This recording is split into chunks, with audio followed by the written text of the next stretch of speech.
subscribe to our channel and press the bell icon. السلام علیکم عزیز طلباء طالبات، سر عبدالستار خان اس یوٹیوب چینل میں آپ تمام کا استقبال ہے۔ 10th اردو برج کورس ہے جماعت دہم کا ڈے 7۔ مکمل وضاحت اور سوالات کے جوابات دیکھیں گے۔ آپ کو ہمارا ویڈیو پسند آئے تو اسے لائک کیجئے، شیئر کیجئے، ہمارے چینل کو سبسکرائب کیجئے۔ 7واں دن ہے مہارت تصور، زبان کی تدریس غیر درسی اقتباس۔ آؤ معلوم کریں عزیز بچوں، آپ کو اقتباس پڑھ کر سرگرمیاں حل کرنے کی مہارت حاصل ہو چکی ہے۔ آج ہم یہاں ایک اقتباس پڑھیں گے اور اس پر مبنی سرگرمیاں حل کریں گے۔ سرگرمی نمبر 1 ہے غیر درسی اقتباس۔ حضرت عائشہ رضی اللہ تعالیٰ عنہ ام المومنین کا درجہ رکھتی ہیں۔ آپ رضی اللہ تعالیٰ عنہ کی عمر کا بیشتر حصہ حضور اکرم صلی اللہ علیہ وسلم کی صحبت میں بسر ہوا تھا۔ آپ صلی اللہ علیہ وسلم کی صحبت کا ہی اثر تھا کہ حضرت عائشہ رضی اللہ تعالیٰ عنہ کا اخلاقی مرتبہ نہایت بلند تھا۔ وہ بے حد فیاض، صابر و شاکر، عبادت گزار اور رحم دل خاتون تھی۔ آپ رضی اللہ تعالیٰ عنہ نے اپنی ازدواجی زندگی بڑی تنگی اور ترشی میں بسر کی، کبھی شان و شوکت کی آرزو و تمنا نہ کی۔ آپ یتیم بچوں کی پرورش کرتی تھی کیونکہ خود نعمت اولاد سے محروم تھی۔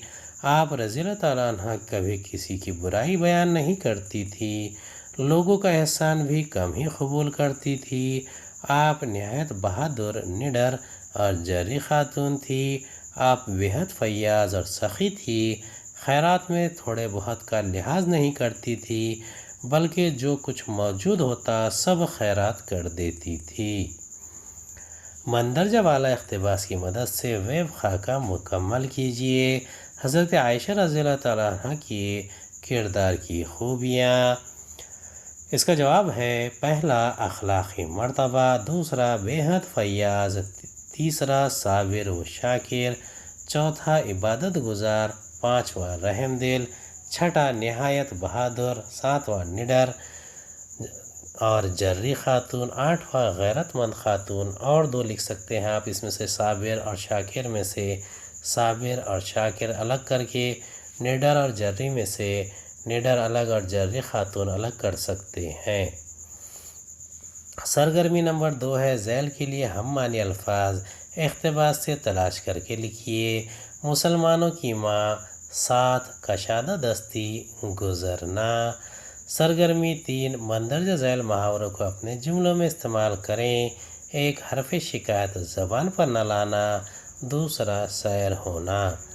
سرگرمی 2 کا جواب ہے: مسلمانوں کی ماں ام المومنین، ساتھ صحبت میں، کشادہ دستی، فیاض، گزارنا، بسر کرنا۔ سرگرمی 3 اس کا جواب ہے: پہلا ہے نامساعد حالات کے باوجود ایمان والے حرف شکایت زبان پر نہیں لاتے، دوسرا بڑے عرصے بعد گولو نے سیر ہو کر کھانا کھایا۔ آؤ مشق کریں۔ اقتباس کی روشنی میں مندرجہ ذیل جملوں کی وضاحت کریں۔ پہلا، حضرت عائشہ رضی اللہ تعالیٰ عنہ کی زندگی کا بیشتر حصہ آپ صلی اللہ علیہ وسلم کی صحبت میں بسر ہوا تھا۔ دوسرا، آپ رضی اللہ تعالیٰ عنہ نہایت بہادر، نڈر اور جرأ خاتون تھی۔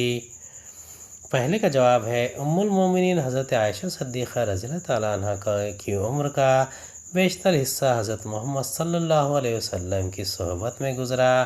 آپ کی پرورش کے ایام سے نبی کریم صلی اللہ علیہ وسلم کے وصال تک ساتھ رہی اور بیشتر احادیث کی راوی ہیں۔ سوال نمبر 2 کا جواب ہے: حضرت عائشہ صدیقہ رضی اللہ تعالیٰ عنہ ایک بہادر اور نڈر اور جرأ خاتون تھی۔ نامساعد حالات سے آپ کبھی نہیں گھبراتی تھی۔ غزوہ خندق کے موقع پر جب 2 طرفہ حملے کا خدشہ تھا تو بے دریغ محاذ جنگ پر پہنچ کر حالات کا جائزہ لیتی تھی۔ اور تخیلاتی بنے۔ چیلنج: حضرت خدیجہ رضی اللہ تعالیٰ عنہ کی حالات زندگی کا مطالعہ کریں۔ آپ رضی اللہ تعالیٰ عنہ کی زندگی قلم بند کریں۔ اس کا جواب ہے: پیغمبر اکرم صلی اللہ علیہ وسلم کی سب سے بہترین زوجہ حضرت خدیجہ رضی اللہ تعالیٰ عنہ یعنی حضرت فاطمہ الزہرا رضی اللہ تعالیٰ عنہ کی مادر گرامی تھی، کیونکہ حضرت خدیجہ وہ پہلی خاتون تھی جو پیغمبر اکرم پر ایمان لائی، نماز پڑھی اور اسلام میں وحی و نبوت کی احادیث کی راوی تھی۔ حضرت خدیجہ پیغمبر اکرم صلی اللہ علیہ وسلم کی بہترین مؤنس و غم خوار اور قوی ترین مددگار تھی۔ انہوں نے اسلام کی شدید سختیوں اور پریشانیوں میں پیغمبر اکرم صلی اللہ علیہ وسلم کو تسلی و تشفی دی اور اپنا مال خرچ کرنے میں دریغ نہیں کیا، اور آپ کو جو قدرت اور شہرت حاصل تھی اس کے ذریعے اپنے شوہر کی ہر طرح سے مدد کی، لہذا رسول خدا بہت زیادہ ان کو دوست رکھتے تھے۔ حضرت خدیجہ رضی اللہ تعالیٰ عنہ صفات کے ساتھ آسمان میں چمکتے ہوئے ستارہ کی طرح ہے، اور ان کے وجود سے تمام عورتوں کی آنکھیں روشن تھی۔ اسلام تمام فرقوں کے اعتراف کی بنیاد پر اسلام کی ترقی کا ایک رکن حضرت خدیجہ رضی اللہ تعالیٰ عنہ کے کندھوں پر تھا، اسی وجہ سے آپ کو ام المومنین کا خطاب ملا۔ امید ہے آپ کو ہمارا ویڈیو پسند آیا ہوگا۔ اگلے ویڈیو میں دوبارہ ملاقات ہوگی۔ خدا حافظ۔